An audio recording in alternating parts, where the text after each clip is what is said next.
পাখির চোখ আসন্ন ভিসি নির্বাচন, পাহাড়ের ঋত জমি পুনরুদ্ধারের প্রয়াস বাম সংগঠন জিএমপির, জনজাতিদের পাট্টা প্রদান সহ বনাধিকার বাস্তবায়নের দাবি, সেই সাথে সিএএ সহ বন সংরক্ষণ সংশোধনী বিল বাতিলের দাবি রাধচরণ নরেশ অমলেন্দুদের। পাহাড়ে ভিলেজ কমিটি নির্বাচন দরজায় কড়া নাড়ছে। এই আবহে পাহাড়ে হারানো রাজনৈতিক জমি ফিরে পেতে তৎপর বাম উপজাতি সংগঠন জিএমপি। এরই রণকৌশল হিসেবে ৮০তম জনশিক্ষা দিবস ও গণমুক্তি পরিষদের ৭৭তম বছর উপলক্ষে ত্রিপুরা রাজ্য উপজাতি গণমুক্তি পরিষদের মুখপাত্র লামার বিশেষ সংখ্যা প্রকাশ করেছে। রবিবার মেলার মাঠ স্থিত জিএমপির কেন্দ্রীয় কার্যালয়ে লামার বিশেষ সংখ্যা প্রকাশ করল জিএমপির নেতৃত্বরা।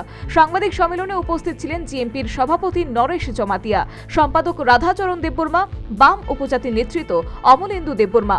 সাংবাদিক সম্মেলনে জিএমপি সম্পাদক রাধাচরণ দেববর্মা জানিয়েছেন, বিভিন্ন দাবিতে চলতি মাস থেকে তাদের সংগঠনের গণ অবস্থান কর্মসূচি শুরু হবে। সেই সাথে তিনি জানান, তাদের দাবি সরকারি শূন্য পদে লোক নিয়োগ। একই সাথে তিনি অভিযোগ করেন, কেন্দ্র ও রাজ্য সরকারের বিভিন্ন দপ্তরে লাখো হাজার শূন্য পদ পড়ে আছে, আবার অনেক শূন্য পদ অবলুপ্ত করা হয়েছে। মোদী সরকার আসার পর থেকে এই সময়টার মধ্যেই প্রায় 10 লাখের কাছাকাছি শূন্য পদ পড়ে আছে।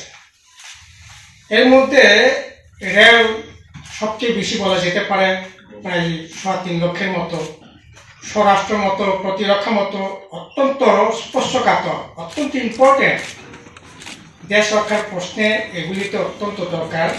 সেগুলোতেও দেখা গেছে প্রতিরক্ষা দপ্তরে প্রায় 2.5 লক্ষের মতো শূন্য পদ পড়ে আছে, স্বরাষ্ট্র দপ্তরে প্রায় 1.5 লক্ষের মতো। আর নিয়োগ তো হচ্ছেই না, বরংশ যেগুলি ছিল এগুলি পর্যন্ত সেখানে অবলুপ্তি ঘটানো হয়েছে।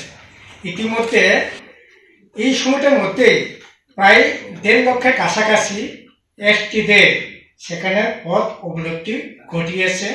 গোটাটা যদি আমরা দেখি তাহলে প্রায় সেখানেও আপনার 5.5 লক্ষের মতো ইতিমধ্যে বিভিন্ন দপ্তরের পদ অবলুপ্তি ঘটিয়েছে।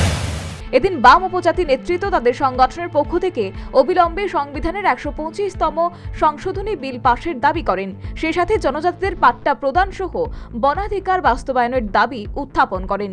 একই সাথে সিএএ সহ বন সংরক্ষণ সংশোধনী বিল বাতিলের দাবিতে সরব হন তারা। জমি যে অধিকার, এই অধিকার অনেক লড়াই সংগ্রামের পর এই লড়াই করে বন অধিকার আইন হয়েছে। আমরা দেখছি এই বন অধিকার আইনটাকে সংশোধন করে বন সংরক্ষণ আইন সংশোধন বিল এনে এখন বলা হচ্ছে ইন্টারন্যাশনাল বর্ডার এলাকা থেকে 100 কিলোমিটার পর্যন্ত এলাকা জুড়ে কোনো ধরনের এই বন আইন কার্যকরী হবে না। এতে করে আমরা দেখছি আমাদের রাজ্যে একজনও সেখানে বন আইনের মোতাবেক আইন অনুসারে সে বনের মানে জমি পেতে পারে না। যা বনের আইনে যা পাত্তা পেয়েছে বামফ্রন্ট সরকার আসার পর প্রায় 1,30,32,000। আমাদের মাননীয় প্রেসিডেন্ট সেই সময়ে বনমন্ত্রী ছিলেন, 12 লক্ষ কান, হ্যাঁ 12 লক্ষ কানের উপর সেখানে জায়গা দেওয়ার ব্যবস্থা করা হয়েছে। যদিও বিজেপি আইপিএফ ত্রিপুরা মাথা আসার পর 1 ইঞ্চি সেখানে তার সম্প্রসারণ ঘটানো হয়নি। কাজেই আমরা বলছি এই যে বন সংরক্ষণ সংশোধন বিল যেটা এনেছে এই আইনটাও, এই বিলটাও বাতিল করতে হবে। রাজনৈতিক বিশেষজ্ঞ মহলের অভিমত, একসময় জিএমপি তথা গণমুক্তি গঠনের মধ্য দিয়ে প্রবাদ প্রতিম দশরথ দেবসহ সুধন্য দেববর্মারা বামেদের জন্য বলা হয় অবাধ বিচরণ ক্ষেত্র তৈরি করেছিলেন। দশরথদের সেই সাজানো বাগান দীর্ঘ বাম শাসনেই সংগঠনের ক্ষয় শুরু হয়েছিল। কালক্রমে সেই সাংগঠনিক ক্ষয়কে রোধ করতে সক্ষম হয়নি জিতেন সহ অঘোর দেববর্মারা। এখন দেখার পাহাড়ের সাংগঠনিক ক্ষয় রোধ করতে রাধাচরণ নরেশ অমলেন্দুরা কি ভূমিকা নেয়। জনশ্রুতি রয়েছে, পাহাড়ে যদি বামেরা কোমর সোজা করতে না পারে তাহলে রাজ্যের মসনদ দখল যে সুদূর পরা হতো তা বলাই বাহুল্য।